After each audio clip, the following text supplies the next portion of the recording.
Բարև ձեզ սիրելի հետևորդներ, այսօր տաղավարում իմ հյուրը ուժեղ Հայաստան կուսակցության падգամավորի թեկնածու Էդգար Ղազարյանն է, արդեն անսովոր է մի քիչ որ այսպես ենք ձեզ ներկայացնում։ Պարոն Ղազարյան, շնորհակալ եմ, որ հրավերս չմերժեցիք, այս խելահեղ քարոզարշավային օրերի ընթացքում ժամանակ գտաք։ Սիրով։ Բայց դուք նաև ժամանակ եք գտել եւ գնացել եք նայում եք այն զենքերը զորահանդեսի, որոնք ներկայացրել էր իշխանությունը, իշ տպավորություն ստացաք, որովհետեւ օրվա վերջում Վահագն Ալեքսանյանը այսպես տեսանյութ էր հրապարակել, էլի մի հատ էլ տեսնեմ երեկոյան ժամին մեր զենքերը եւ մտավ դեղատուն եւ վալերիանկա գնեց ընդդիմադիրների համար, ասաց հաստատ հիմա տենալու են ինֆարկտ ստանան, ձեր մասին հոգ են տանում փաստորեն։ Ինֆակտ ինչ-որ տես վալերիանկայի կարիք ունեցել եք նայելիս թե չէ։ Չէ, ճիշտ ասած ես մտածում եմ, որ իմ ակնկալիքներն ավելի մեծ էին, որ ավելի շատ բաներ կցուցադրվի, բայց չցուցադրվեց։ Օրինակ ես հույս ունեի, որ կցուցադրվեր հենց Վահագն Ալեքսանյանը ամբողջական զինվորական հանդերձանքով, որովհետև ինքը ասել է, որ բանակում իր զինծառայության ընթացքում ինքը ներքնազգեստ չի ունեցել, եւ ես մտածում եմ, որ լավ առիթ է, որ Վահագն Ալեքսանյանը ամբողջական էպիկիրովկայով ներկայացվի այդ զորահանդեսին որպես նվաճում, չնայած ասեմ ձեզ, որ այդ խնդիրը բանակում շարունակում է մնալ, զինվորների հանդերձանքը պետությունը չի կարողանում ապահովի։ Այդ մայկատրուսիկ որ ասում։ Մայկատրուսիկ, համազգեստ, ամբողջական, ես էլ եմ ունեցել զինծառայող որդի, եւ մեր ընտանիքը ունեցել է այդ ծանրաբեռվածությունը նրան ապահովելու համազգեստով։ Եվ դրա ապացույցը այն բազմաթիվ զինվորական համազգեստի խանութներն են, որ կան ամբողջ Հայաստանում, Երևանում մի քանի հատ, իսկ այն քաղաքները, որտեղ կա զորամաս, այնտեղ անպայման 1-2 նման խանութներ կա, այդ որ գնաք այդ խանութներ կտեսնեք, որ այնտեղ վաճառում են մայկա, տրուսիկ, նասկի, համազգեստ, բարձր չէ, որ որսորդները դա չեն առնում։ Այսինքն եթե պահանջարկը չլինի, բնականաբար այսինքն առնում են զինվորների համար, զինվորների համար ինչի են առնում, որովհետև բանակը չի տա, եթե բանակը տա ծնողը չի պետք է դա Բայց քարոզարշավներին ասում էր հələ զինվորներն են պահում իրանց ընտանիքները իմ իշխանության։ Այդ կլինի ուժեղ Հայաստանի օրոք, երբ որ զինվորները զինծառայության ընթացքում կստանան 40,000 դրամ ամսական դրամական փոխհատուցում եւ ոչ թե կանխիկ, այդ ծառայությունից հետո իրաց բանկային հաշվի վրա, որպեսզի ծառայության ընթացքում խնդիրներ իսկ հիմա ծնողները ստիպված են հոգ տանել իրենց զինծառայողների համազգեստյան։ Ես ակնկալում եմ, որ Վահագը կլինի Ալեքսանյան կցուցադրվի, չեղավ։ Ակնկալում եմ, որ կցուցադրվեն պաշտպանության նախարարի խորհրդականները, Աբարանի Ռազը եւ Սյունիքի Մելոն, որոնք մարզպետի պաշտոնից ազատվեցին այն բանի համար, որ պարզվեց, որ իրանց բարձրագույն կրթության դիպլոմները հավաստի չեն, իսկ մարզպետի համար պարտադիր էր բարձրագույն կրթությունը, իմիջիայլոց պարտադիր է նաեւ նախարարների խորհրդականների համար, ու նրանք այդ իրանց կասկածելի ավարտական փաստաթղթերով հիմա հանգրվանել են, իդեպ ասեմ, ՊՆ ընդհանուր ղեկավար կազմը հիմա դառել է քաղաքական աղբանոց։ Այսինքն ով որտեղ անպիտան է, չեն իմանում ինչ անեն, տանում են ՊՆ, այսինքն նախարարից սկսած, չէ, այն փոխվարչապետ էր, նախարար էր մինչև տարածքային կառավարման, տեսան չի ստացվում, մոտը ասել է լավ։ Դանենք գցենք ՊՆ, այն Արմանը Սարգսյան, ներքին ոստիկանության պետերը չկարողացավ աշխատի, տարան ընդե, այն ինչ էր, այն Երևանի քաղաքապետն էր, որ ինքն էլ իրան չի ճանաչում, Հրաչյա Սարգսյանը, չկարողացավ որպես քաղաքապետ աշխատի, հրաժարական տվեց, տարան գցին ՊՆ։ Հիմա դες ՊՆ-ն դառել է ոնց որ ասես քաղաքական աղբանոց, էլ ում գործը որտեղ չի ստացվում, ասում են դե լավ, կտանենք ՊՆ, այնտեղ պաշտոնի կնշ հույս ունեի, որ նրանց կցուցադրեն, բայց չցուցադրեցին։ Վերջի շրջանի ամենամեծ հայկական բանակի ցուցադրությունը բերեք հիշենք, որ դա Բաքվում է, կոչվում է ռազմավարի պուրակ, որը հիմնվել է Նիկոլ Փաշինյանի պաշտոնավարման շրջանում, որովհետև Նիկոլ Փաշինյանի պաշտոնավարման շրջանում հայկական զինված ուժերի միայն նյութական կորուստը գնահատվում է $6 միլիարդ։ Հիմա ես չգիտեմ, Վահագն Ալեքսանյանը եթե դեղատուն մտնելու փոխարեն գրենական մի պիտույքների խանութ մտներ եւ ընդեղից ձեռք բերեր մի հատ հաշվիչ եւ փորձեր հաշվեր, թե քանի ինչ արժեքով զենքա ցուցադրվել, երեք, եւ ինչքան են իրանք կորցրել միայն 44 օրերի ընթացքում, այդ ժամանակ կարող է իրան ոչ թե դիմել, ինչ էր առել, Վալերիանկա, ոչ թե վալերիանկա առներ, այլ նենց նորմալ թմրեցնող դեղեր առներ, իմիջիայլոց թմրանյութերի համար պարտադիր չի դեղատուն, Վահագ Ալեքսանյանը հենց պաշտոնավարման շրջանում տելեգրամյան ալիքներն են ավելի շատ տարբեր ծածկանուններով գործում թմրանյութեր, այսինքն եթե այդ ալիքներից ինքը մտնի, կարող է մի գերեզմանոցի կամ մի մանկապարտեզների, դպրոցների մոտակա ծառերի տակ իրան մի հատ փաթեթ դնեն, էլի։ Բայց քան որ դրանից խոսեցիք այդ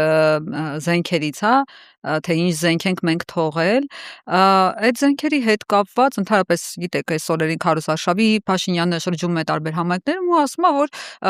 անպիտան զենքեր են դրանք եղել ու երբ որ Սերժ Սարգսյանը ասում էր որ 80-ականների զենք է, այդ ահավոր ճոխացրել է, էլի իրականում պարզվել է 50-60-ականների զենք է եղել, ընդ որում այն տիպի զենքեր, որոնք բանի պիտանի չեն, դեն նետված զենքեր են եղել այլ պետության կողմից, որ բան չեն ունեցել անելու, տենց ստիպված հավաքել ենք երևի պատերի տակից, վերել ենք մեր բանակ։ Նիկոլ Փաշինյանը տգետ է եւ ինքը բնականաբար չէր կարա պատկերացում ունենար զենքերի մասին, նա նույնիսկ լինելով վարչապետ, խոսելով Իսկանդերի մասին, ասում է որ Իսկանդերը 10%-ով է պայթել, որովհետեւ ինքը 80-ականների զենք է։ Ուրեմն Իսկանդերը հայկական բանակի ամենամեծ մարտավարատակտիկական պարամետրեր ունեցող զենքն է,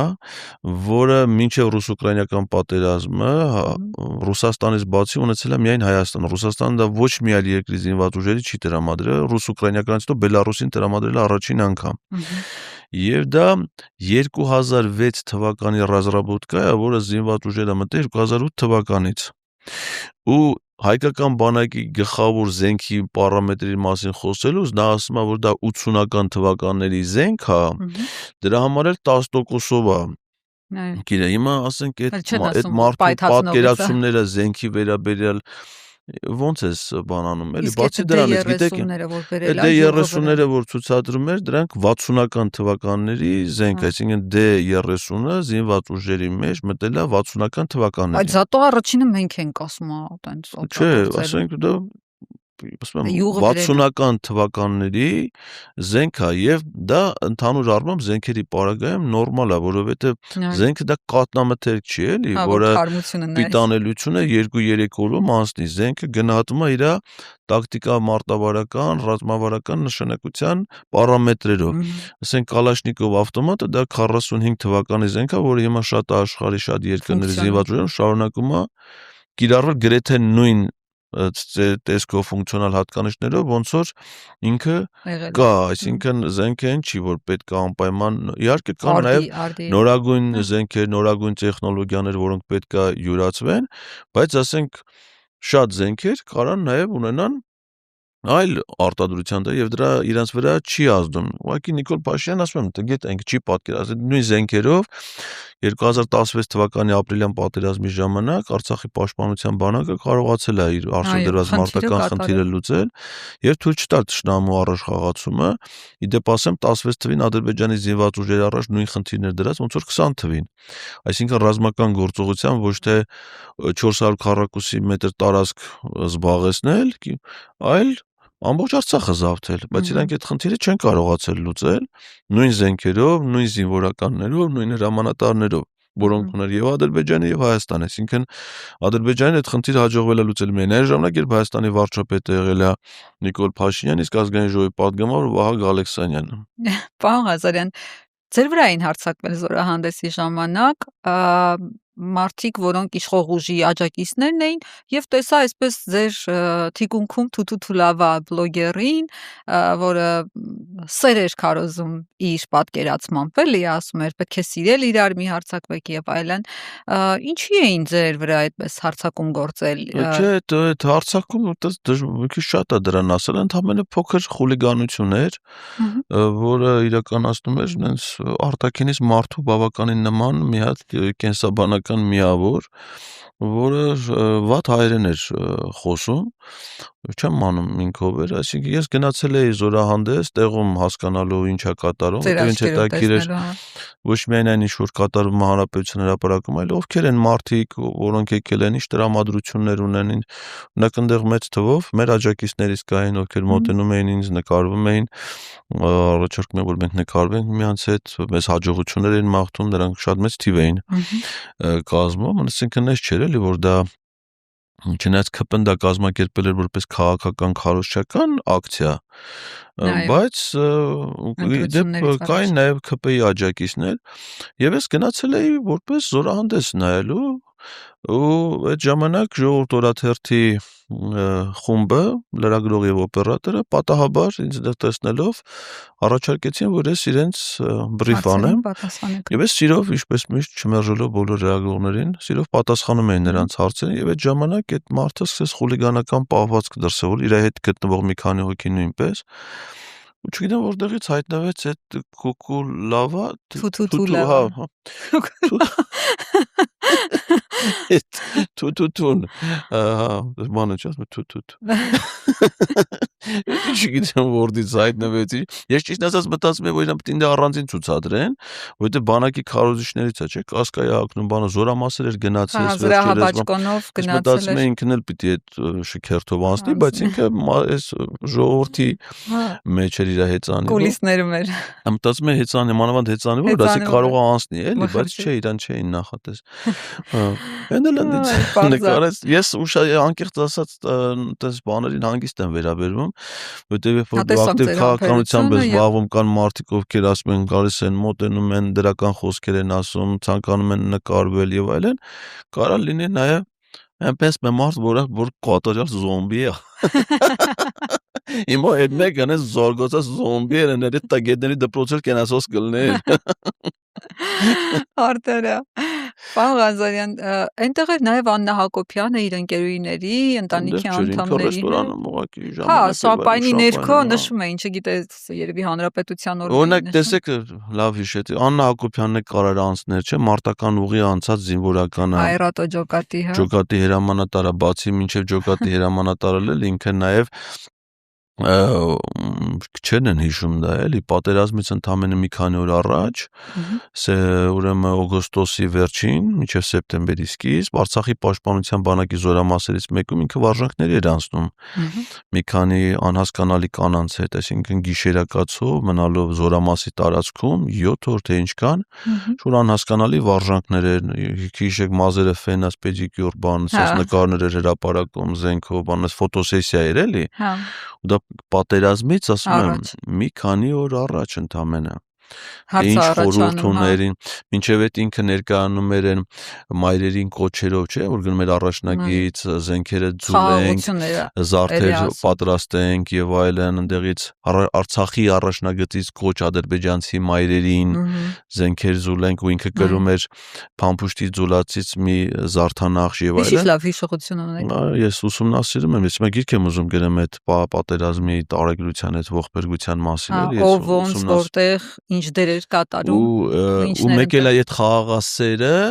մեկ էլ ինչ որ պարզում է որ զինվորականը վարժանք է անցնում նախապատրաստում է պատերազմի հետո այդ Էրատո ջոկատը որը իբր հետո լուսանկարներ բունկերից ինքը իր որդին Արարատ Միրզոյանը Սիմիդյանը չէ այնտեղ բունկեր չէ Ստեփան Նիկոլ Փաշինյանն ասում է թե իր որդին ոնց է հրաշքով ողջ մնացել փրկվել երբ որ լուսանկարները ցույց են տալի թե որդին որտեղ է գտնվել 44 օրյա պատերազմում Հա բայց ինքը ասաց որ Նայեք ես մտածում եմ որ Աննա Հակոբյանն էլ էլի այտենց կանցնի այդ հրապարակով բայց նա շամպայն էր խմում եւ այտենց կյանքն է վայելում դե ընդհանրապես էս մարդկային զոհերը ողբերգությունները դարձել են այդ փոքրիկ խմբակի եւ նրանց ընտանիքների վայրքի առարկան ես երկու տեսանյութ ունեմ 168-ով որը կոչվում է Ընթացքում սա ցուցադրեմ մեծ դիտողներին դու խոսես տնասեր տնավերները թե ինչքան իրանք բնակարաններ են առել պատերազմից ու Արցախ հանձնելուց հետո Այս լուսանկարները երկուսի համադրությունն է Սևացավ մի քիչ լուսավորությունը Երկուսի համադրությունն է հետաքրքիր։ Երեք քննարկվեց նաև ձեր համազգեստի գոհանալը ոնց որ լվացքը ձեր թրծրած լինեին։ Հիմակրում ինձ։ Ահա, այս ինչ պատմում, այս ոնց էր եղել, որ ձեր համազգեստը այսպես մեկը մեկին նմանությամբ հայտնվել էր։ Նախ ասեմ, որ այդ համազգեստը իմ համազգեստը պաշտոնական չի, երբ որ ես Լեհաստանում Հայաստանի դեսպան էի, իմ քանի որ առաջին անգամ եմ մտգործ այդ դիվանագիտություն, աշխատում է եւ սովորում հետաքրքիր գաղափարներ էի գեներացնում, ու ես բացահայտեցի, որ շատ երկրներում կա դիվանագիտական համազգեստ, այսինքն դեսպանները ոչ միայն քաղաքացիական հագուստով են, պաշտոնական տեսքով են հանդես գալի, այլ նաեւ դիվանագիտական համազգեստով շատ երկրներ ունեն, իսկ Հայաստանի դիվանագիտությունը երբեք համազգեստ չի ունեցել։ Եվ ես ինքս ինձ համար մտածեցի, որ պետք է ունենալ դիվանագիտական համազգեստ եւ ծառայություն ավարտելուց հետո Տերյան մշակութային կենտրոնի դիզայներների հետ համատեղ մենք ուրվագծեցինք մի համազգեստի տեսակ, որը կարար ճանաչվել որպես դիվանագիտական։ Ինչ որ ես գրում եմ, դա այդ նմուշն է։ Հետո երբ որ հայկական երկրորդ հեռուստաալիքում մենք ամբասադոր ոդքասթ ենք վարում, իմ գործընկերուհի համար նույնպես պատրաստեցինք նմանատիպ մի կանացի ձև համազգեստի, եւ դա պաշտոնապես չի հաստատվել։ Եկե տեսնում եմ, որ զինված ուժերի գլխավոր շտաբի պետը գրում է բավականին նման դրան, ամբողջությամբ նույնը չի,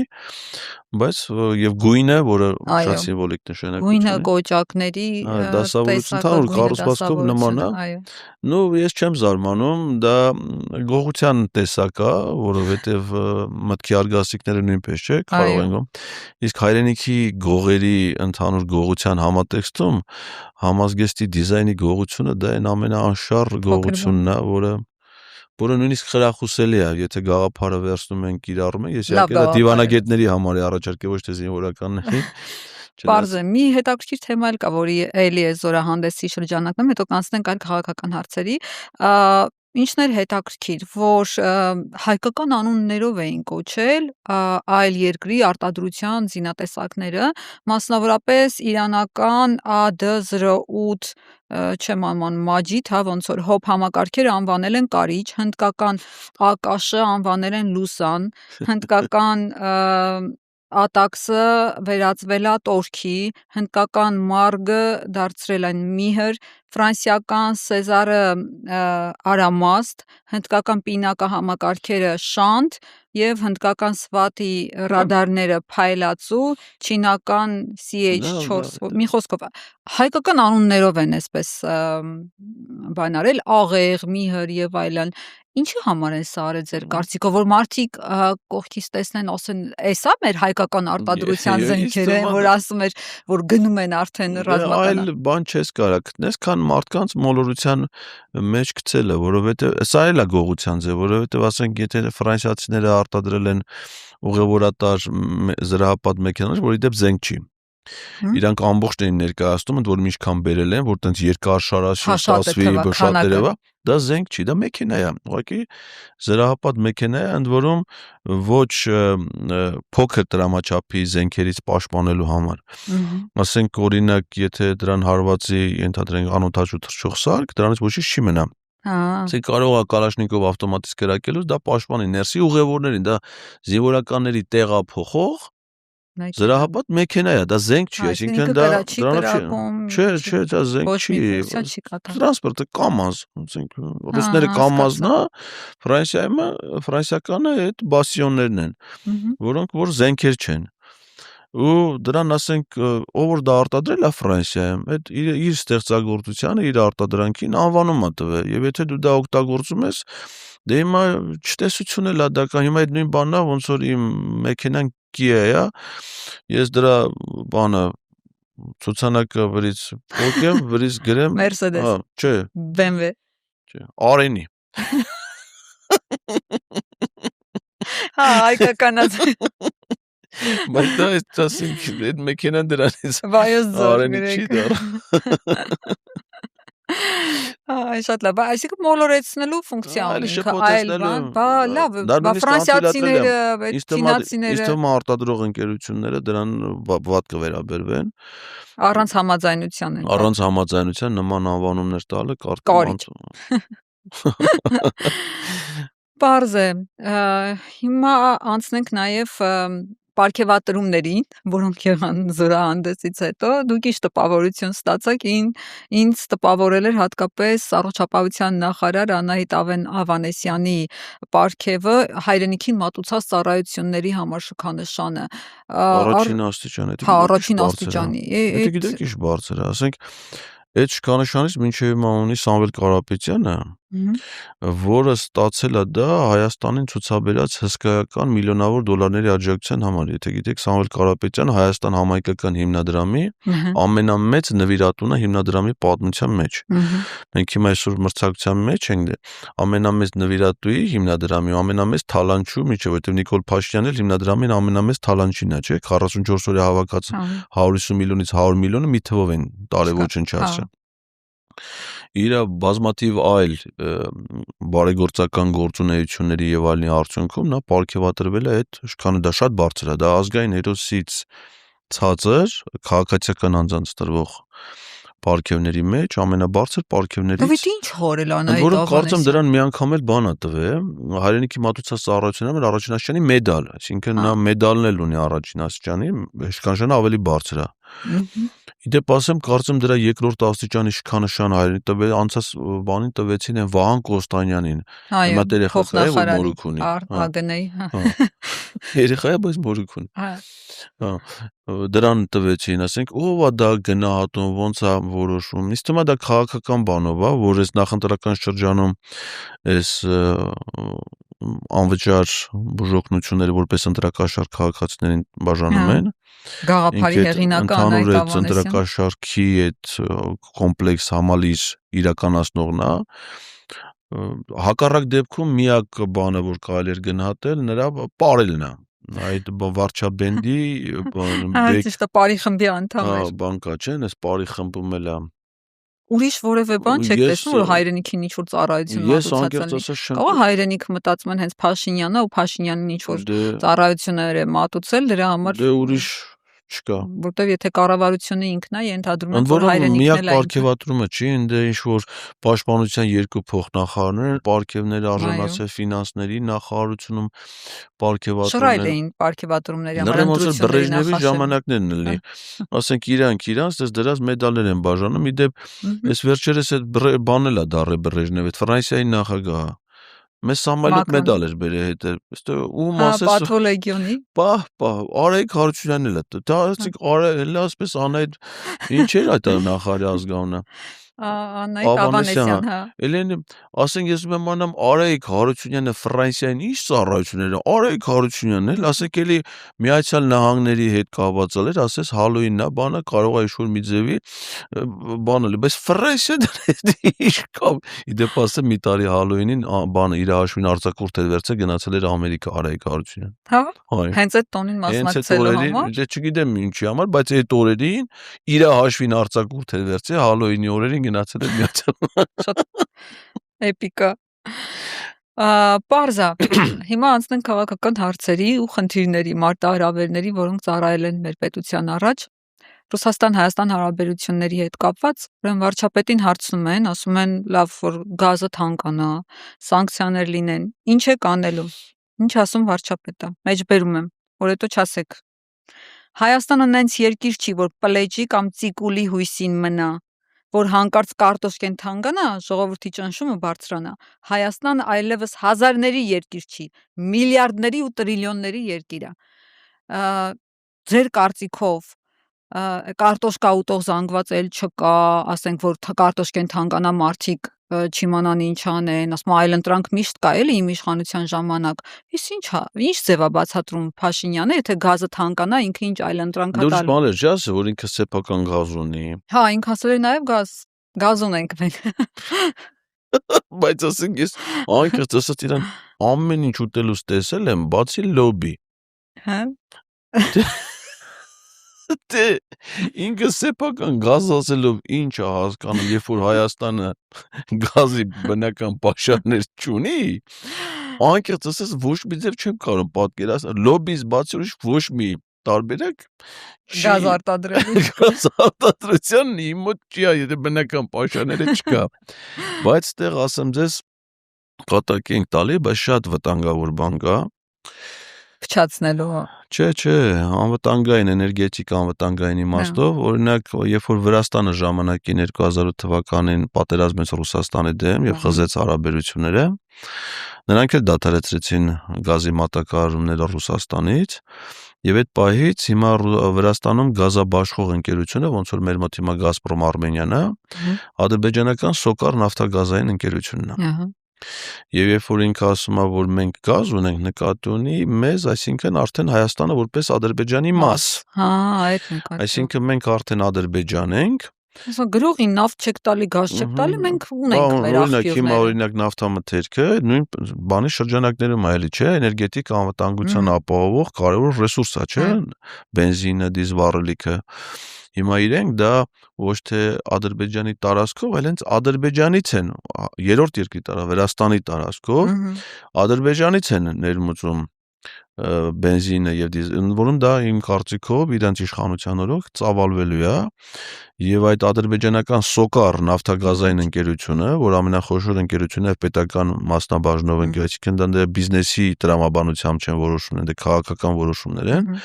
Հայաստանի ոչ միայն կվաճառի բենզին եւ դիզվառելիք, այստեղ կունենա իր սեփական կայանները, ոնց որ ունի Վրաստանում Սոկարը,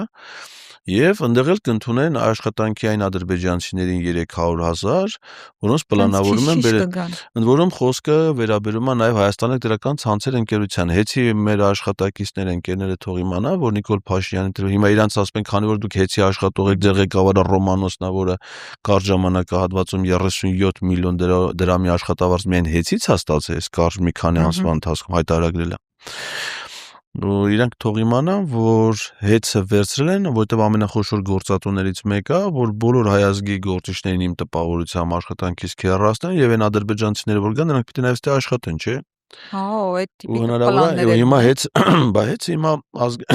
պետք խլելուց Սամվել Կարապետյանից խլելու իմաստը ո՞րն էր, որ արդեն հայտարարել են, որ վաճառենով առնելու մեծ հավանականությամբ Սոկարը, որը ի դեպ վերջերս Թուրքիայում էր առեմյա ցանց էներգետիկ։ Կարծում եք մեր հանրությունը,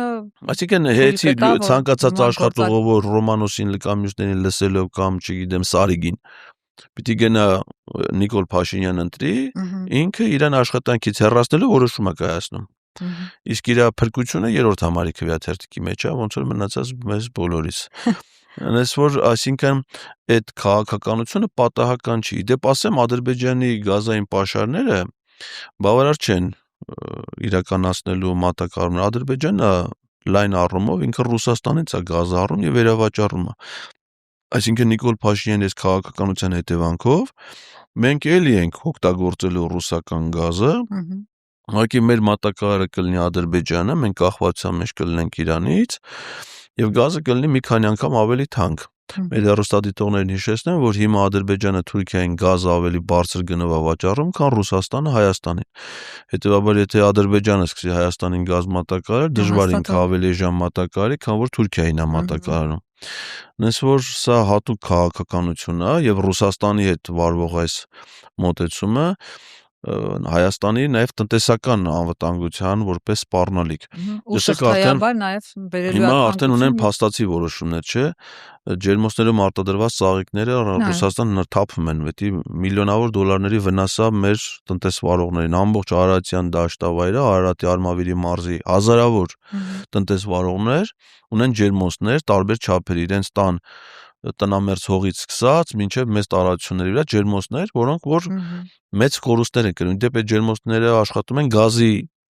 օգտագործման հաշվին, այսինքն գազի գնի բարձրացում այդ բիզնեսը լրիվ վերացնելու է։ Հա, բայց Փաշինյանն ասում է թող բան եվրոստանդարտներով ապրանքներ բանանեն, արտադրեն, տանեն Եվրոպա։ Ես ասեմ միակ հույսս այն է, որ քանի որ Փաշինյան լավ ախորժակ ունի, հիմա ինչ ասես ուտում են,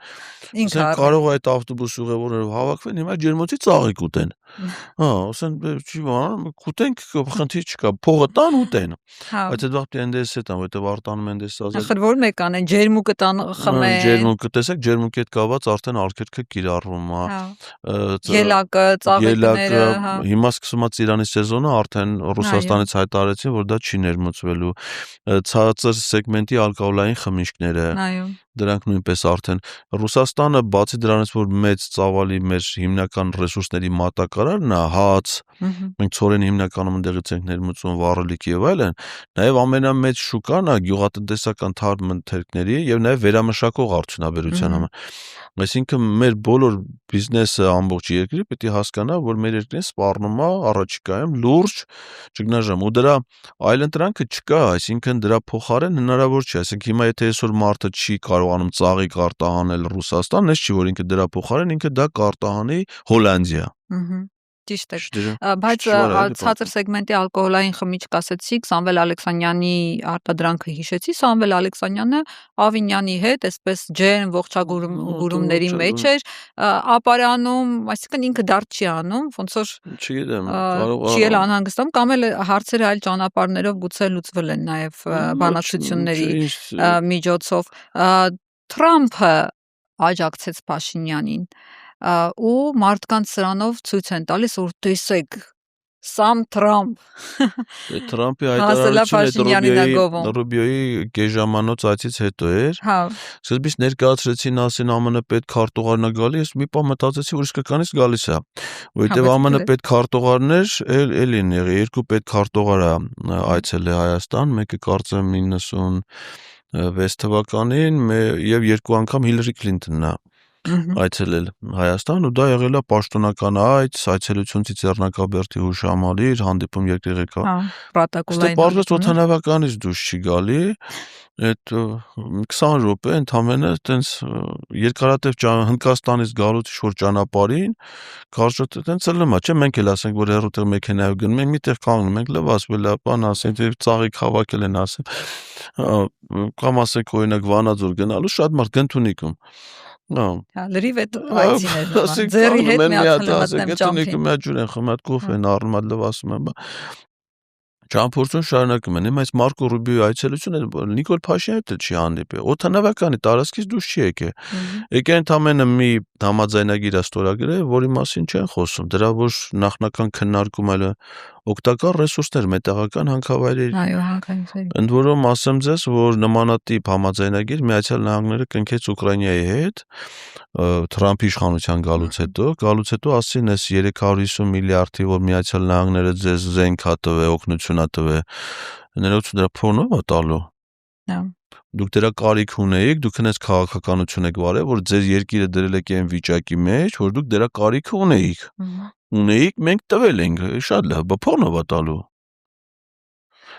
փող չունենք պատերազմ փող չունեք հանք ունեք ու այդ հանքերով իրանք իրանց 350 միլիարդը ստացան պարզվում է որ Միացյալ Նահանգները մարդ կա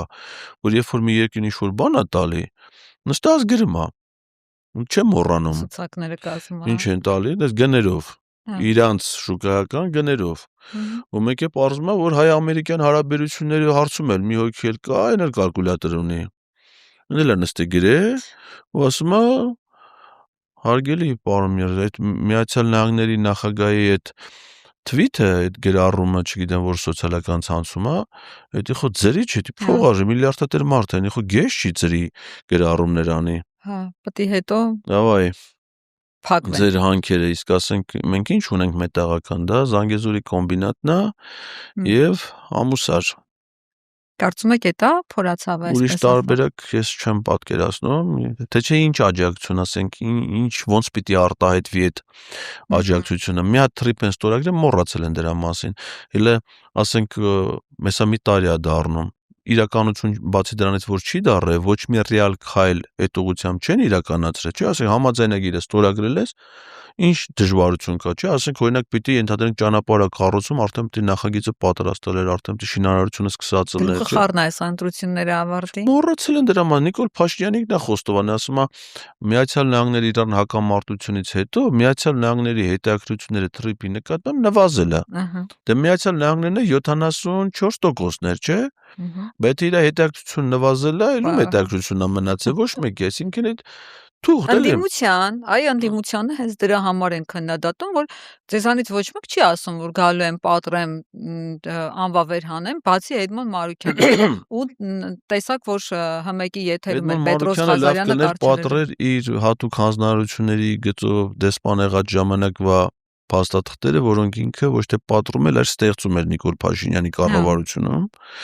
Հələ մարդ գտնենք, որ Էդմոն Մարուքյանի ստեղծած թղթերը պատռի։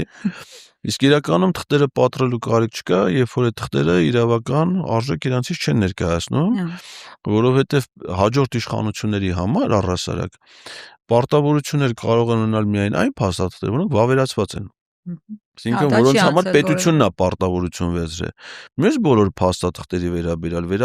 կարող է ըստ իրավիճակի, քաղաքական իրավիճակի գնահատման։ Օրինակ ուժեղ Հայաստանի մոտեցումները ոչ կոնֆլիկտային են, այսինքն մենք չենք ասում, որ մենք գալիս ենք պատերազմներ հրահրելու, կոնֆլիկտներ, լարվածություն ստեղծելու,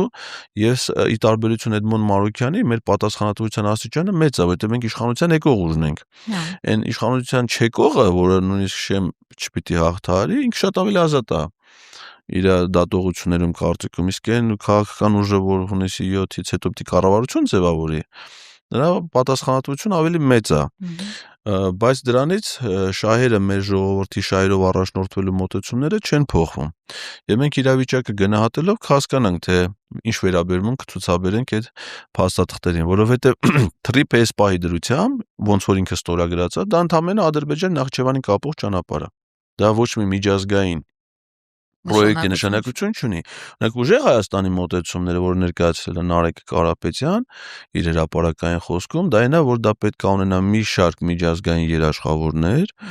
այդ դուք ասում եք, չէ, որ դա Չինաստանը, Եվրոպային կապող է, Եվրոպան, ասում ենք դե ով որ դրա հետ կապ ունի, թող ինքը իր երաշխիքներից խոսի, ինչքանով է ինքը երաշխավորում, որ այդ կապը ֆունկցիոնալ կլինի, արդյոք Չինաստանը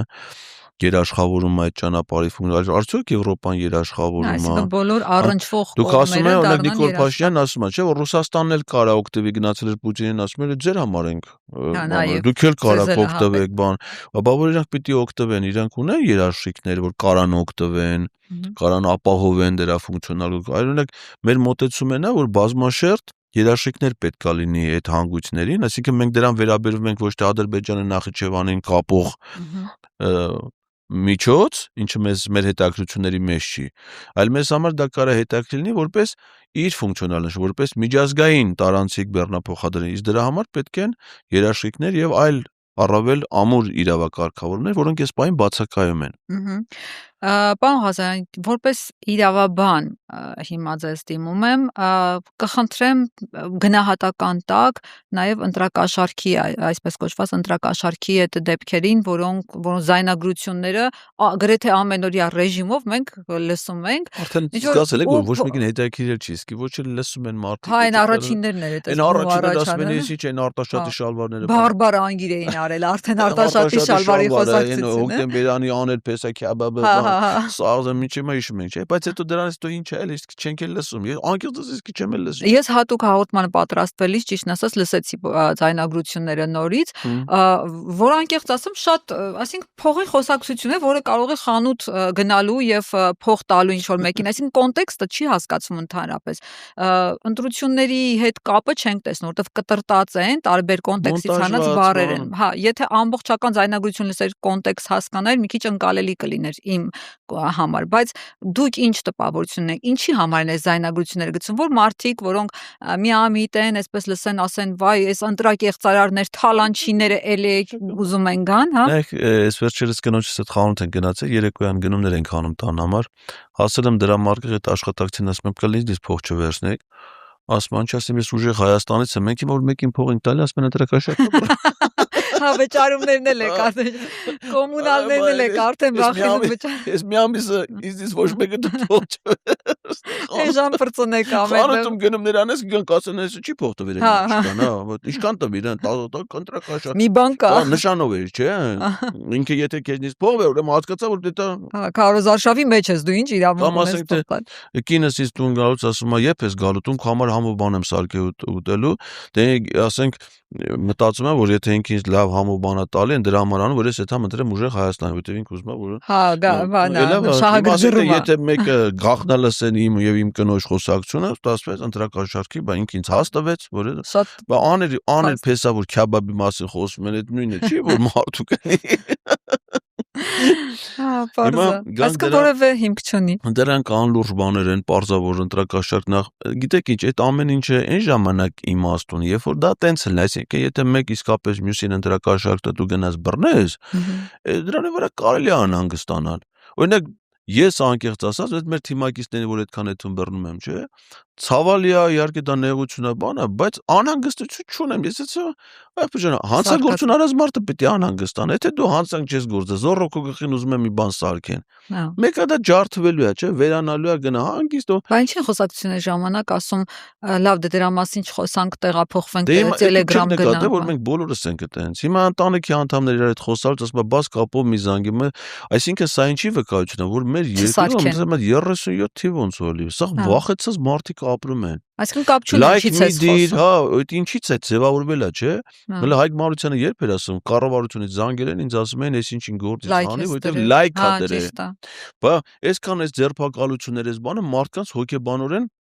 ճնշում են, ավելի հասարակ կենցաղային բիզնեսի վերաբերող հարցերն են, մարդիկ ասում են, բաց կապով մի խոսեք, ախպեր։ Հենց սովորական զանգումը տղես էլիս, որ զանգում ասում են, չես բաց կապով զանգում, չէ՞։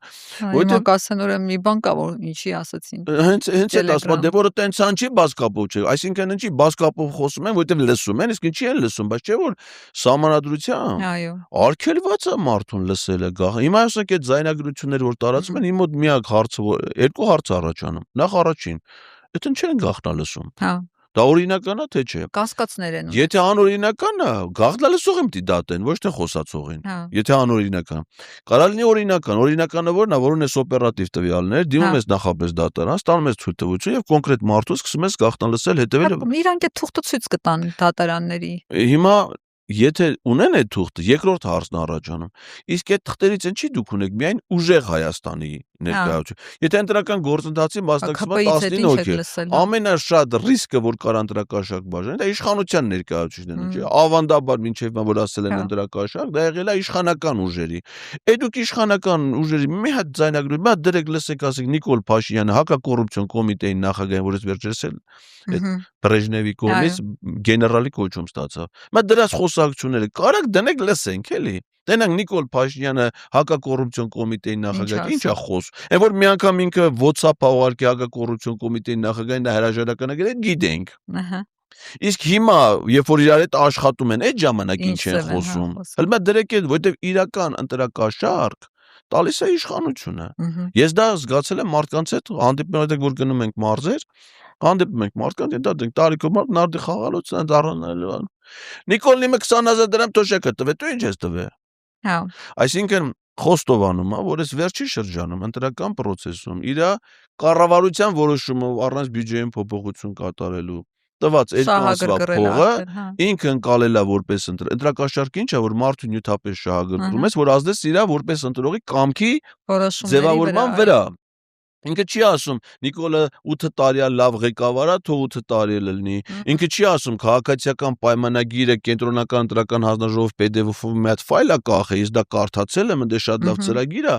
դրա համար եմ պատրաստ։ Ինքը ասում է Նիկոլ Փաշինյանը ինձ տվել է 20,000 դրամ փող ընտրություններից առաջ, ես դրա համար եմ ընտրում Նիկոլին։ Դու կարաս ես փող տաս, բայց չէ, մենք խոստանանք, որ աղքատությունը կհաղթարվի, ասում է դե արդեն Նիկոլը իմը տվել է իմ օպերացիայի փողը։ Ես դետայի սիրտս պատվերով գնացել եմ 4 միլիոն փողեր, այն վաղ չէի կարում տայի, դե այն վաղ բերեիք տայի, Սամվել Կարապետյանը փող ունի, թող բերեր իմ օպերացիայի փողը տար, ասում եմ չէ, ինքը չի կա, amma Նիկոլ տվել է։ Մենք այդ talենք Նիկոլին ընտրենք, այսինքն իրական ընտրակաշարքը էտա չէ որ փողը տվել է նյութապես շահագրգռ հենց ընտրություններից առաջ, այսինքն այս չի որ դա պետական ծրագիր է որ 3 տարի առաջ է կար, 4 տարի առաջ է կար։ Բացի այդ վարչական ռեսուրսը, որ ակնհայտ տեսանյութերը կան, նաև ձայնագրությունները կան, ինչպես են։ Ասում եմ, այդ քրեական գործերի մեջ, չէ, մերոնց ներկայացված նյութապես շահագրգռելը կամ բանը հանրահավաքի մասնակցելը կամ Արման Թաթոյանը հանում է սիրուն վիդեոները դնում, ասում է, այս ինչ դպրոցի քոլեջի ղեկավարը բռնել են դրան։ Այն կադրերը ցույց են տալի, լրագրողները գնում նկարում են աշակերտները, մի տղա մի աղջիկ դերոշները դասատուների գլխին։ Այդ պարզ է, չէ՞ որ գնացել են դերոշը մի հատ։ Բայց կերպարվեստի դասատուն ասաց եկել ենք մեր արևին տենանք։ Սպրինտերից վերցել են եկել, երեխեք շարժում եք, երեխեք դերոշները, բայց կազմակերպվում է, չէ՞ այդ ամեն ինչը։ Հիմա այդպես են ասում են, դպրոցի տնօրենները դիմում գրել են, բայց մենք իրանց գործից չենք անում։ Այս գործից ան դատեք, այ ախպեր, եթե դուք ձեր մոտեցումը էդ է։ Ծառայողական քննություն կարելի ասում, բայց դե ակնհայտ է ու օրինակ Աբովյանում, երբ որ ես էի նկարահանում իրականացնում, տեսա, որ խմբերով այսպես ավտոբուսներով եկել են հիմնարկների, մասնավոր հիմնարկների աշխատողները, որոնք նույնպես ուղղորդված եկել էին։ Օրինակ Թամարա ընկերությունը եկել էր 120 հոգանոց կոլեկտիվով, ասեցին մենք 120 հոգով կոլեկտիվով եկել ենք։ Գետամեջի թռչնաֆաբրիկան ասեց մեր օղակավարը տոչնի թիվը կասի, բայց մի 40 հոգով եկել ենք։ Հիշվեք Նիկոլ Փաշյանը մի ժամանակ պասուտ պատարակների էր գնում, հիմա բրծելա չի գնում, նո բան է էլի, ասում է իշխանության գա, մի անգամից եկեղեցին կվերացնեմ, գրել է ծրագրում։ Այդ որ գնում այդ պատարակների, մեկ էսից ավտոբուսները շարված են Արմավիրի մարզպետն է գլխին։ Ասում են, էս ի՞նչ է, բան ինքն է բերե։ Ասում է ես եմ բերե, ես եմ իմ անձնական միջոցներով, դե ինքը քանի որ նախկինում հանրապետական գյուղապետ է եղել։ Հիմա իհարկե թարմ կրթություն ունի, 24 թվին ավարտը 38 տարեկանում կարծեմ վերջի համալսարանը, կոոպերատիվ, նոր գիտելիքներով զինված։ Ժամացույցը հայտարարել Rolex $30,000, $20 միլիոն ոսկյա զարդեր, բան։ Հիմա հայտարարագիրն եմ ասում էլի։ Հիմա ինքն ասում է եսի բազմական միջոցներով եմ այդ մարդկանց բերել, դատվես դու։ Հիմա օրինակ այդ գաղտնալսումները, որ անում են, ասենք Արմավիրի մարզի աներփեսայի քյաբաբ ուտելու գաղտնալսում որ դրել են։ Մեկ կլինի Արմավիրի մարզպետի խոսակցությունները միաթանիկ ջրերից տենանք քրեական գործոթող չարը դրան լսենք էլի մի հատ տենանք այդ ինչ է խոսում ինչ հայերենով է խոսում որովհետև դրա դեմքի արտադրությանը որ նայում ես արդեն զգում ես որ դրա հայերենը իր առանձնահատկություններն ունի։ Այ պան Ղազարյան քարոզարշավներին երբ որ հետևում եմ ԿՊ-ի ուշադրությունս գրավեց որ Սասուն Միքայելյանի ելույթները որոնք ուղղված են հիմնականում նախկիններին Սասուն Միքայելյանը նախկին է թե նախկին չի որովհետև ինքը ասում է որ այսօրվա անդիմությունը նախկիններն են Արնախում Արյան ծառավ դրանց բոլորին Ռուսաստանն է ուղարկել մի հատ հետաքրքիր ասացվածքել էր ասում էդի հետո կասա Ուրեմն լսեք 2008 թվականին երբ որ Սերժ Սարգսյանը պիտի առաջադրվեր հանրապետության նախագահի թեկնածու ես ՀՀԿ-ի այդ համագումարի մասնակցել եմ Այդ համագումարին եղել է ընդամենը 3 թե 4 ելույթ Սերժ Սարգսյանի ելույթը, Տիգրան Թորոսյանի ելույթը, տարածքային կազմակերպություններից ընդհանուր կոմիտեի Կապանի կազմակերպությունից ներկայացուցիչ ելույթը եւ Սասուն Միքայելյանի ելույթը, որպես ԵԿՄ վարչության անդամ, որը հայտարարեց, որ Սերժ Սարգսյանն իր մարտական ընկերն է, իր բանով էլի, ծևերով է, որ ասած էս բանի մարտական ընկեր, ռուսերեն շարավ Այդարետ ու ինքն առաջադրեց Սերժ Սարգսյանի թեկնածուն նախագահի պաշտոնում։ Ինքը։ Հետո մի քանի օր հետո գնացել էր կայնել էր ազատության Լևոն Տգորում էր Լևոն նախագահ։ Ինքը։ Նույն սկզբունքային մարդ է այսպես։ Հիմա գալիս ենք մինչև ադրբեջանա-թուրքական հեղափոխությունը։ Քարկոծում էին Մանվել Գրիգորյանին, որ Մանվել Գրիգորյանը մենակ պատերազմի մասնակից լինելու պատճառով արտոնյալ դիրք ունի, արտոնյալ դիրքը որն է, որ ինքը ազգային ժողովի падգամավոր է, ԵԿՄ նախագահը, Գազի Կալոնկա ունի, տղան է քաղաքապետը։ Հիմա գալիս ենք հեղափոխության։ Նախկիներից Սասուն Միքայելյան ազգային ժողովի падգամավոր, ԵԿՄ վարչության նախագահ, տղան է Հրազդանի քաղաքապետ։ Այո։ Էլ մնացա Գազի Կալոնկան էլ չգիտեմ Իրանը քանի շլանգանոց է, Մյուսինը քանի շլանգանոց է, բայց Գազի Կալոնկան է Գազի Կալոնկա։ Այսինքն բոլորը Հիմա էսի խոսումը, եթե ժողովուրդը նախկիներից դժգոհություն ունեն ատելու, այդ խո իզնից չի։ Նաև ձեր Դա դրանցից, դա Սասունից է։ Էդի Բագրատյան Սերգեյից է, էդի Տիլի Գագոյից է, էդի Արսենյան Գուգոյից է, էդի Թորոսյան Շիրակից է, Անդրանիկ Քոչարյանից է։ Հիմա դրանք մեր անունը դրել են նախկին։ Ու Արնախումությունից մնացած բաներից է խոսում են։ Հələ ինքն էլ ասենք, անգլագետ մարդ ասեք, ջահել տղա եղել, պատերազմ սկսել է, կամավոր գնացել է, բան։ Մեկը հարցնի ասի այդ քո ունեցածի տերը քեզի որդից, դու ոնց ես այդ ամեն ինչի տերն եղել, չէ՞։ Այս դիրքը բան, ընդամենը պատերազմի հանգամանքներով է պայմանավորված, մի բան որ դու ասում ես ավելի պակաս կարևոր է, քան ադրբեջանա-թուրքական հեղափոխությունը, ընդեղ էլ որ դու որ կռվել ես, առնչություն ես ունեցել, հիմա ինքդ ասում ես, դա 91 թվականի Ադրբեջանի տարածք, այսինքն դու ռազմական հանցագործ ես կամ պետական դավաճան ես։ Ու նոր ասացվածքահորինել։ Ես սա անպայման մեջ բերեմ։ ասում է, ինչպես ասում են, կռվում են բանակները, ժողովուրդները հաղթում են նահատակները։ Այս հաղթանակի գինը նահատակներինն է։ Ասենք տենց նոր ասացվածք հիմա հարց է առաջանում, էլի նահատակը ո՞նց է հաղթել։ Սասուն Միքայելյան, նահատակը ո՞նց է հաղթել։ Նայեք, այդ զորահանդես կոչվածի ժամանակ, չէ՞, Սուրեն Պապիկյանը, որը զինծառայության ընթացքում դանակարել է իր սպային եւ 2 տարի 3 ամսվա ազատազրկման դատապարտը, պատիժը կրել է բանտում, ազատվել է համաներումով։ Իր առնչությունը բանակի հետ տենց է։ Ասում է փառք նահատակներին կեցի Հայաստանի Հանրապետությունը։ Երբ որ ասպես փառք նահատակներին նկատի ունենք մենք, ինքն էլ երևի դա պիտի ունենա, այն մարդկանց, ովքեր զոհվել են պատերազմներում։ Պատերազմները որտեղ ա եղել Արցախում։ Այդ մարդիկ նահատակվել են Արցախը պաշտպանելու եւ ազատելու համար։ Իրենց հողը։ Եթե դու այդ մարդկանց զոհողության վայրը համարում ես Ադրբեջան, դրանց ո՞նց ես փառք տալի։ Հա։ Այդ ցինիզմը հասկանում ես, Նիկոլ Փաշինյանը ոնց է գնում այդ գյուղեր, որ համայնքներ այցելում է, զոհվածների հուշարձանին ծաղիկ դնում, երբ որ ինքը ստորացնում է այդ մարդկանց զոհողությունը, նա անարգում է նրանց հիշատը, համ անարգում է, համ դրա այդ մարդկանց զոհողությունը ուզում է քաղաքականապես իրան վերագրի, որպես հələ մի հատ էլ բան եմ, էլի, ասես մարդամոտություն եմ ցույց, մարդասիրություն եմ ցուցաբերում։ Էմիշներն էլ որ հրաշքով ողջ ամենացես, յա դու Ղարաբաղ, չես ողջ մնացել։ Մեկ էլ ասում են լավ, Ղարաբաղցիները մի կողմ։ Յա բայ Ռուսաստանում ապրող հայերն չեն ողջ մնացել, Սամվել Կարապետյանի ընտանիք։ Դուք չեք ողջ մնացել։ Գնայք մեռնեիք։ Այն դեպքում, երբ որ Նիկոլ Փաշինյանն ասում էր, ես եմ պատրաստ մեռնել, հիշում եք սեպտեմբերի 27-ի ելույթը։ Ես այստեղ չեմ եկել որպես գերագույն հրամանատար ասեմ, թե ինչի են պատրաստ մեր զինվորներն։ Ես ասեմ, թե ինչի են պատրաստ ես պատրաստ եմ զոհվել հանուն հայրենիքի։ Դե զոհվեիր։ Այն վաղ չզոհվե, հիմա զոհվի։ Ով է քեզի բռնե։ Դեմը առել, հա։ Ինքը չի զոհվե։ Ժնաց պատրաստ է, օրինակ ես չեմ ասել, ես պատրաստ եմ զոհվեմ հանուն հայրենիքի։ Ես ասել եմ պատրաստ եմ ծառայեմ իմ հայրենիքին, ինչ հնարավոր անեմ, իմ պարտականությունները կատարեմ։ Հիմա սրանք մարդը մանգալի ասում է, դու պատերազմին չի չես գնացել։ Բայց ով ասում որ բոլորը։ Բայց ով բողոքում է նրանց են հարցնում։ Հա։ Իրենց գովացողների երբեք չի եղել, որ պատտվեն ասեն, հələ մի րոպե, դու ինչ ես սաղ մնացել։ Այո, բայց էսից է մի հարց, իսկ ով ասում որ բոլորը պիտի գնային։ Օրինակ ես չեմ գնացել, որ ճիշտ եմ արել չեմ գնա։ Բացի դրանից, որ ես սդրում եմ աշխատել հատուկ առաջադրանք իրականացնող կազմակերպություններ,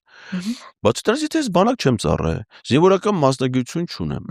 զենքի չեմ տիրապետում, բարոյական բանական պատրաստվածություն չունեմ, հրամանատարական կազմի հետ ներդաշնակման գործընթաց չեմ անցել, տեղանքի չեմ տիրապետում։ Ինչ ես ոչ միայն լավ եմ արել, որ չեմ գնացել, ճիշտ եմ արել, այլ ինչ չի կարելի գնալ, անգամ եթե ես գրվեի որպես կամավոր, ինչ չպիտի տանեն, որովհետև ես վնաս կարամ տամ, ես դե կարող եմ այդ կրակոցից ստրեսի մեջ հայտնվեմ, խուճապ տարածեմ, սխալ գործողություն անեմ, վիրավորվեմ կամ զոհվեմ, այսինքն չի կարելի զինվորական պատրաստություն չանցած մարդուն տանել պատերազմ, անգամ եթե ինքն է ցանկանում, այսինքն եթե որևէ մեկը որ կամավորագրվի, պիտի նայեն, ասեմ դու չես համապատասխանում այս պահին ծառայության պահանջներին եւ չտանեն բանակ, բայց երկրում զորավակ է հայտարարվել, չէ՞, զորավակի ինչա, որ ովքեր ռեզերվում արդեն են զինվորական մասնակցություն, կցեն զորավակը կանգնացրել են, կամավորականներ են տանում, հիմա էլ կանգնում նայում են մարդկանց ասում են, չհասկացանք ասում, եթե դու զոհվածել ես, կասենք փառք նահատակներին, իսկ եթե դու ողջ ես մնացել, քեզ կզզնենք, քեզ կսատկացնենք, հա, համբալի մեկը քեզ տես ոնց կզզնեմ, սատկացնեմ, եթե նահատակված ես փառք նահատակների։ Հա, պարզ է։ Ինչ ասում Փաշինյանը իր քարոզարշավների ժամանակ, ասում է ժողովուրդ, այս պատերազմի կուսակցությունները 23 գլուխ են եղել, կտրելով գնացել ենք, մնացել է այդ 3 գլուխը։ Իսկ ասեք, ձեզ հայտնի է այդ ում գլուխներն են կտրել մինչ օրս, որ վերացրել են, այսպես ասած, ու մնացել է 3 գլուխ։ Չգիտեմ, ավելի լավ է ինքը պարզաբանի, բայց ես գիտեմ, որ այո, այս պատերազմը 3 գլխանի է։ Այդ դևերը, դևը 3 գլխանի հրեշը, մի գլուխը դա իր գլուխն է, մեկը Էրդողանի, մյուսը Ալիևի։ Ահա։ Եվ ցավոք սրտի 3-ն էլ դեռ պահպանված են ու շարունակում են նոր պատերազմի վտանգ ներկայացնել մեր ժողովրդի համար։ Դուք կտրելու եք կայք իշխանության։ Հիմա այդ փոխաբերական իմաստով դե նկատի ունեմ, այդ N2-ը մեզ հələ որ հասանելի չի, բայց այս մեկինը քվեաթերթիկ համար 3-ը կարա դրանով կտրի զբաղվի։ Եսա փոխաբերական փոխաբերական նորից ածն չգա ասի բան։ Ռեալ իմաստով ինքն է ասել, որ անընդհատ ինքն է ասել, ինձ տարեք հրապարակում կախեք, ժողովուրդը եթե որոշի, որ ես կանացնեմ պատիտակ, դες բան ոնց ես ասում, ասեք դու գիտես, որ ես երկրի Եվրոպայի խորհրդի անդամ եմ, նույնիսկ օրինական մահապատիժն արկել, բայց դու անօրինական ոնց ես ասում, մարդիկ տարեկանձի սենց արեկան են խոնարհաբար պատրաստել։ Իր գլուխը դնել։ Մարդիկ իր այդ կոչերին լսեն, ոչ մեկը թող իրան չգնդակահարի, ոչ մեկ չտանի հրապարակում կախաղան բարձրացնի, դա հնարավոր չի ֆիզիկապես շատ դժվար է եւ անթույլատրելի, աններելի է։ Այդ խնդիրը ունի շատ օրինական հանգիստ լուծում։ Մարդ սպանելու փոխարեն ավելի լավ է երրորդ համարի քվեաթերթիկը դնել ծրարի մեջ ու գցել արկղը։ Եվ իր հարցը կփակի։ Մեկը չկա, այ մարդ բանը կա այդ մեկը են բոլորին 1.5 միլիոն քաղաքացիներն են, ովքեր որ երրորդ համարի քվեաթերթիկը կդնեն ծրարի մեջ։ Կպահեք ձայները դուք տեղամասում։ Ձայները պահած է, դրանում որևէ խնդիր չկա։ Ընտրական օրենսգրքի կարգավորումներ հիմա թույլ տալիս են վերահսկել ընտրական process-ը եւ մենք ունենալու ենք բավարար թվով վստահված անձիկ, որոնք հիմա նաև այսպես ասած պինդ են այդ վստահված անձինք։ Չեն կարող կաշառել։ Ոչ, նրանց չեն կարող վախեցնել։ Չէ, բացառված բան է, դրանք հենց են մեր թիմին առանցքային գործիչները, չասեմ, որ մենք էլ որպես падգամավորի տեխնացուներ, ես ինքս նույնպես ընտրական հանձնաժողովներում լինելու, այնտեղ գտնվելու, վերահսկելու իրավունքներ ունենք, մենք շատ ակտիվ աշխատել ենք, թող մեր ժողովուրդը թող իրենց հասանելիքը անեն։ Մնացածը մենք մնացածը վստահ լինեն, որ ամեն ինչ լավ է։ Իսկ իրենց անելիքը խաղաղ հանգիստ առանց որևէ մեկին հակադրվելու երրորդ համարի քվեաթերթիկը ծրարի մեջ դնելն է, որը իդեպ դրա գաղտնիությունը երաշխավոր։ Իդեպ ասեմ դες ես դա նկատել եմ, ասենք ենթադրենք հիմա մարդը աշխատում է մի հատ պետական կառավարման ոլորտում, ոստիկանա, զինվորականա, չէ։ Հիմա այս բան հրամանատարը, չգիտեմ, վերադաս ասում է, կեթա ԿՊԿ ընտրեք, եկեք մեր հանրային ուսուցիչների, պատկերացնում եք ուսուցչի համար ինչքան ստորացուցիչ է, չէ՞։ Ինտելիգենտ մարդիկ են, սովորել են, ատեստավորվել են, բա դու կարաս իրան համոզես, դու կարաս ասես, որ այս իշխանությունը էս կարանի, այս կուսակցությունը, պիտի համոզես։ Բայց ոչ թե որ դու ստե աշխատում ես, ես դիրեկտոր եմ, դու գնա, այսինքն այնտե պարզ է, չէ, ինչի պիտի հակադրվի, ինչի պիտի ասի չէ, չեմ անի, բայց քմյախցիկում մենակ են, կարող են դա անել։ Կտենաս հունիսի 7-ին ես քեզ գործից կանեմ, թե դու ընձի։ Ու այդ նույն ասողին սիրուն երրորդ համարի քվեաթերթիկ դնում է, ապսի 8-ին այդ դիրեկտորն արդեն չկա։ Այն դիրեկտորը, ով այդ բանը, որովհետև մենք ունենք նաև նորմալ տնօրեններ, որոնք այդ իրաց օրենքի շրջանակներում են պահում։ Հիմա զինվորականը գիտի, չէ, որ ինքը իր ենթակային կարա հրաման տա հայրենիք պաշտպանելու, քվեարկություն անելու հրաման չի տա։ Հիմա այս զինվորականը, որ լսում է, որ Սամվել Կարապետյանը գալուց 5 ամիս 40,000 փող ստանալու, հետո անվճար կրթություն ստանալու, բան ասում է, այս իշխանությունն է ինձ լավ։ Հիմա ինքը կարա հրամանատարին խո հիմար չի հրամանատարին հակադրվի, ասի չէ, ես թվում երրորդ համար ընտրեմ։ Ասում եղավ կոմանդիր ջան, ու քեզ կտրեմ։ Ուզում ես Ձեզ չի վախեցնում Փաշինյանի սպառնալիքները, որ հունիսի 7-ից հետո նախ լրտեսության այս գործերի մասին, որոնք այսպես թափահարում է, որպես լրտես դատելու, չգիտեմ, աղքատացնելու, բոմբ սարքելու այս տիպի սպառնալիքները։ 8 տարի այդ պիտի անեիր, բան էիր։ 8 տարի վաղ ինչ էր, ասում էր, ձեզ թալանել են ժողովուրդ, սրանց թալանածը բերելու են, բաժանեմ ձեզ, բայց այդ պիտի այդ բան էիր։ Ասում եմ, Ծառուկյանի տունը սարքելու են բան։ Ծերերի խնամքի բանը Աբրահամյան Հովիկի տունը հիմա ծերերի խնամքի կենտրոնը, թե Ծաղկաձորի Golden Palace հյուրանոցը, որ դառել է 88, էդի բանը ծերերի խնամքի կենտրոն ես դարձրել, որ անեիր, բայց այդ պիտի անեիր։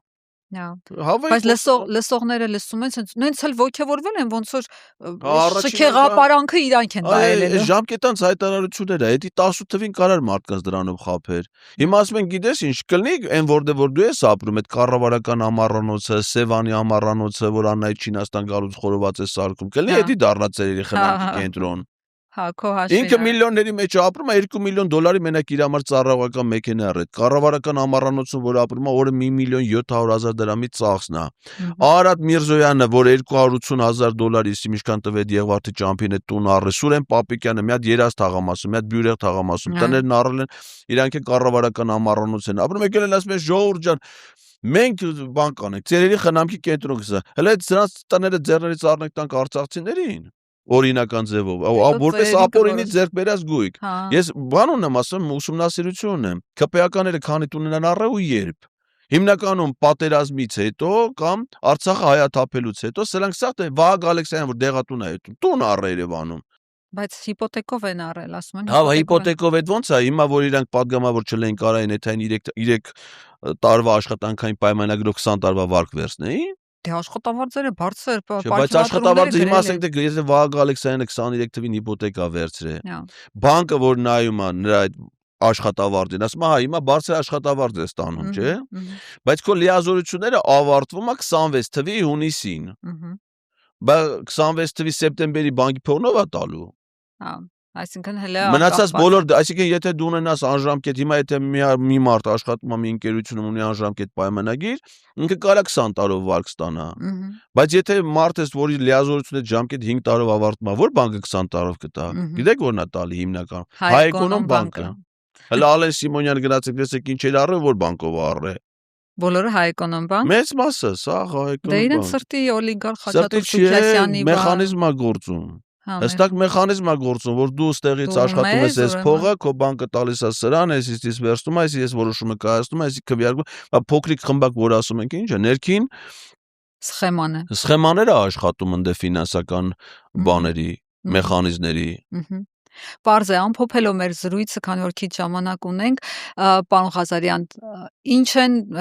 ասում ձեր կանխատեսումները, ինչ արդյունք է լինելու հունիսի 7-ին հաշված օրեր են մնացել, արդեն բան չմնաց քարոզարշավին։ Գիտեք ինչ, տարբեր ուսումնասիրություններ կան, իհարկե սոցիոլոգիան կանխատեսումը մի բան է, արդեն ընտրությունների արդյունքը դա մաթեմատիկա է, որը մենք ստանալու ենք։ Ես կարծում եմ, որ ես իմ տպավորությամբ ես շատ ընտրական process-ների եմ մասնակցել, այս ընտրությունները անակնկալի ընտրություն են լինելու։ Որովհետև մեծ մասը, քանի որ վախի ընդհանուր մթնոլորտ կա, մարդիկ ազատ կամ արտահայտության հնարավորություն չունեն, ու իրենց որ մեծ մասը իրենց ընտրությունը գաղտնի են պահում, ու հիմնականում գաղտնի են պահում նրանք, ովքեր վախենում են իրենց Իսկ ումից են վախենում են մեզ ընտրելուց, ասել է, որ պիտի ընտրեն։ Հետևաբար սոցիոլոգիայով ինչքան որ ասում են, որ ընտրելու են Սամվել Կարապետյանին, ինձ թվում է ավելի շատ են ընտրելու, քան ասում են։ Որովհետև իրանք իրանց դիրքորոշումը,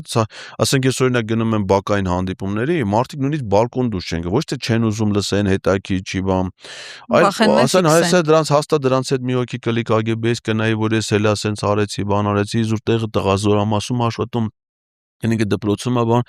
բայց իրանք սպասում են հունիսի 7-ի 3-րդ համարի քվեաթերթիկի հետ իրանք հանդիպմանը։ Մեզ անգամ այս պայմաններում, երբ որ վախի մթնոլորտ է, հետազոտությունները ցույց են տալի, որ երկու կարևոր բան, որ հանցախումբը 52% չի հավաքելու, այսինքն իրանք կառավարություն չեն կարա ձևավորեն ընտրությունների արդյունքներով, իսկ մյուս ուժերը, որոնք հավանականությունն են անցնելու, դրանց մեջ պրոքսիները, իշխանական պրոքսիներ չկան, այսինքն Հոպլոն չի դրա մեջ, Գուրգենը չի, չգիտեմ, Բաբաջը չի, այսինքն նրանք ովքեր որ շեմ են հաղթահարելու, բոլորն էլ ընդդիմադիր ուղղություն են, եւ դրանց մեջ էլ առաջատարը ուժեղ Հայաստանն է։ Հիմա օրինակ շատերի մոտ այդ թյուր կարծիքն արտահայտում ներկայացնում, որ Սամվել Կարապետյան իր ձայները տալու է Ռոբերտ Քոչարյանի, բան որպեսի բացական այդ դրամատուրգիա։ Իսկ թեման փակվել է, բացառված բացի դրանից, որ հայտարարություններ են եղել, ընտրական օրենսգիրքը թույլ չի տալի։ Ընտրական օրենսգիրքը չի ասում, որ падգամավորները ընտրում են վարչապետին։ Այդ հարցերը լուծում է ընտրական հանձնաժողովում, ընտրությունների արդյունք քաղաքական ուժերը։ Այսինքն ասում է ընտրական օրենսգիրքով կոալիցիան պիտի ձևավորվի ամենաշատ ձայն հավաքած 52% չունեցողի շուրջ, այսինքն ենթադրենք մենք ենք հավաքի ամենաշատը, պիտի մեր շուրջ ձևավորվի կոալիցիան։ ԿՊ-նա հավաքի, ԿՊ-ի կարող միասնական ինչ որ X Հիմա ասում եմ, թե ամենաշատ հավաքած ուժի շուրջ չի ձևավորվում, մյուսները իրար մեջ են ձևավորում, իրանց այսինքն եթե ենթադրենք ԿՊ-ն մեզնից 1% ավետ ձեն հավաքի, չնայած իմ կարծիքով հակառակն ալներ, այսինքն կոնկրետ ուժեղ Հայաստանի ԿՊ-ի ձայները շատ մոտ են, իրար հավասար կապած համարը գնում է, եթե պրագմատիկ նայենք, ասենք ինքնագողությունն էլ բանել դրա տեղն էլ չի էլ արդեն։ Շատ քիչ է ձայների տարբերությունը լինելու։ Հիմա մեր խնդիրները որ իրանցից շատ հավաքենք, վստահ հաղթանակ ունենանք էլի։ Անկամ եթե այնց լինի, որ իրանք 1% ավետ ձայն հավաքեն, իրանց շուրջ եթե կոալիցիա չի ձևավորվում, իրանք 52% չեն, միայնակ չեն ձևավորվում։ Պիտի ենթադրենք մյուս անցածները Հայաստան Դաշինքը, ԲՀԿ-ն, այդան Փաշինյանի հետ կոալիցիա, ինչը գործնականում է բացառվում է։ Նշանակում է մյուս քաղաքական ուժերը Լմեն մեծամասնություն, իրանց կոալիցիայով, լմեն մեծամասնություն ուժեղ Հայաստանի առաջնորդով պիտի այսինքն Սամվել Կարապետյան դառնա վարչապետ։ Всё, այսինքն Նիկոլ Փաշինյանը վարչապետ չի։ Խնդիրը լուծում, այսինքն մենք հիմա հասկանում ենք, որ դրան շատ մոտ ենք այդ վիճակին եւ հիմիկվա տրամադրություններն օրինակ ես սրանից վերացական չեմ ասում էլի ես տներ եմ մտնում ես գյուղ եմ ասում ասենք բազմաբնակելի շենք եմ 5-րդ հարկից դռները ծեծելով իշխում եմ մարդկանց հետ շփվում եմ խոսում եմ ես տեսնում եմ ինչ վիճակ է իհարկե այնպես չի որ ասենք թե Նիկոլ Փաշինյանի ձայն տվող չկա օրինակ Արտաշատ Մատկանի կար կարմիր մազերով ինքը ագրեսիվ բան ասած դի ոչ մի բուկլետը պետք չէ ստալեմ Նիկոլին դրեմ դա ասի լավ է կանես աշկանը կանես տրան էտելա քիչ ասի բայց ծեր համար էլի Բայց է պիտիլ, թե կան, նես չի, որ Նիկոլ ընտրող չկա։ Հա, դե չեք կարող աչքեներդ փակել, փափուկ պարզնել։ Տեղ ասենք, պարոն Ղազարյան, դուք էլ եք էստեղ, ասեմ, հա, չկայի, որ մեր երկիրն է, մեր քաղաքն է, բայց հունիսի 8-ին մեր ուժեղ Հայաստանին ծառայող բանակն ալնելու, բան չի չգանք տենանք ինչ ունենք։ Մեր գույքը եկել ենք տեսնենք ինչ է։ Բայց ասի, գիտես, վատենա, որ Բաքվի ռազմավարի պուրակում ավելի լավ զենքեր են հիմա ցուցադրվում, հայկական ռազմավարի պուրակում։ Մենք համիս գլուխ կախում է թումա։ Դե դրան բան չունի ասել։ Բայց եկեք ընդդիմությունը այդ ինքնավստահությունը իհարկե շատ լավ է, բայց ընդդիմությունը Մենք աշխարհայցողնես չի որ ես ասում եմ որ մեր ձայները չգիտեմ մոտա հավասար է, մենք արդեն հանգում ենք։ Հա, էլի, որովհետեւ դա կարող է խանգարել եւ լիքը ընտրողներ ուղղակի չգնան ընտրատեղամաս, ասեն դե մեկը ընտրված է չգնա։ Հակառակը, այս ընտրություններում հաղթում է մասնակցությունը ամենակարևոր, տեսեք Հունգարիայում Փաշինյանի ընկերն է, չէ՞, Սաֆարովին Ադրբեջանին հանձնող Օրբանը 16 տարի ղեկավար իշխող կուսակ, որին նույնպես Թրամփը աջակցել էր։ Այո, 25% հավաքեց։ Ինչի հաշվի, որովհետև մասնակցությունը 80% էր։ Այսինքն, եթե պիտի միայն քվեարկության գնալով է թա, եթե մարդիկ ընտրության չգնացին, Նիկոլը կրում է։ Պիտի գնան ընտրության ու քվեարկեն երրորդ համար։ Այդ դեպքում նորից եմ ասում, խնդիրը լուծում է Սամվել Կարապետյանը մի հետաքրքիր բաներ արել, ես շատ խորհուրդ ունեմ, ասած 1.5 միլիոն մասնակցություն պիտի լինի։ Հա։ Ոնց որ ցեղասպանության Հա, խնդիր դրել։ Զոհեր եղել են 1.5 միլիոն, հիմա մենք 1.5 միլիոնով պիտի փրկենք, որ մենք չդառնանք 1.5 միլիոն զոհ։ Որովհետև վտանգ կա, չէ՞, 300,000 ադրբեջանցիներ որ գալու են, դրանք չեն գալու մեր հետ ապրելու։ Գալիս են մեզ բնաջնջելու, նրանք հայերը եթե ապրողը լինեին, Աղավնոյի բնակիչներին չէին ասի, դուրս եկեք, մենք գալիս ենք ընդ ապրենք։ Կասեն դուք մնացեք, մենք էլ ենք գալի իրար հետ ապրենք։ Իրանք գալուց չեն ասում որ պիտի միասին օրինակ մի կնիկ կար ասում է ես թուրքերի հետ կապրեմ, խնդիր չկա, մենք առևտուր կանենք կապրենք։ Ասեմ այ կնիկ, որ դու իրանց հետ պատրաստ ես ապրելու, դա իմացա։ Բայց այն եկողը որ պիտի գա դրան հարցրել ես, ինքը քո հետ ուզում է ապրի։ Դու դրա կարծիքը չգիտես, չէ՞, բայց ես գիտեմ։ Նրա չի ուզում քո հետ։ Եթե դու ուզում ես թուրքերի մեջ ապրես, չես մնացես դե։ Նստի ավտոդ գնա Սադարակենը Նախճեվանիկ թուրքա, գնա հետներն ապրի։ Ինչ ես ուզում որ իրանք գան ըստե դու իրանց հետ ապրես։ Դա պետքա բացառել։ Եվ մարդիկ այդ վտանգը կարծում եմ զգում են եւ դա արտահայտելու միակ ձև ընտրության գնալն է։ Հիմա պիտի ընտրության չգնացող, եթե մարդը ասեք, քան դեպքեր չէ, որ մարդը հիվանդ է, շարժունակություն չունի, չգիտեմ, ինչ որ ծայրահեղ լուրջ խնդիր ունի, հիվանդանոցում, բայց այն մարդը, որ ոտի վրա է պատրաստ է, չի գնում քվեարկության, դա ոնց որ ինք իր տունը քանդի, թշնամություն անի ինք իր։ Երկրի թշնամի լինի։ Այո, նայվ իրա։ Պարզ է, այս նոտայի վրա էլ ավարտենք թերևս եւ ես էլ իմ կողմից կոչ եմ անում անպայման ձեր քաղաքացիական պարտքը կատարեք եւ գնացեք ընտրության։ Շնորհակալություն զրույցի համար, պարոն Ղազարյան, այսօր այսքանը, կհանդիպենք մյուս շաբաթ, դուք բաժանորդագրվեք այս ընթացքում մեր ալիքին եւ Patreon-ին։ Ցտեսություն։